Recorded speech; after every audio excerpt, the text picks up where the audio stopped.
1970వ సంవత్సరంలో భారత ప్రభుత్వం ఘంటసాల గారిని పద్మశ్రీ బిరుదుతో సత్కరించింది. అదే సంవత్సరంలో హైదరాబాద్ ఫతే మైదాన్లో ఘంటసాల గారి చలనచిత్ర జీవిత రజతోత్సవం అత్యంత వైభవంగా జరిగింది. ఆ ఉత్సవంలో భారత చలనచిత్ర రంగానికి చెందిన అతిరథ మహారథులెందరో పాల్గొనడం విశేషం.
వివిధ దేశాలలో ఉన్న పలు సాంస్కృతిక సంస్థల ఆహ్వానంపై ఘంటసాల గారు 1971లో తన వాద్య బృందంతో విదేశయానం చేశారు.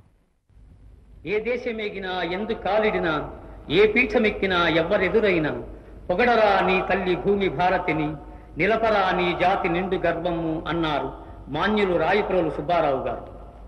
అమెరికాలో ఉన్న ఆంధ్ర సోదరుల ఉత్సాహాతిశయాలను చూస్తూ ఉంటే ఆ మహాకవి వాక్యాలు సార్థకమైనవని భావిస్తున్నాను.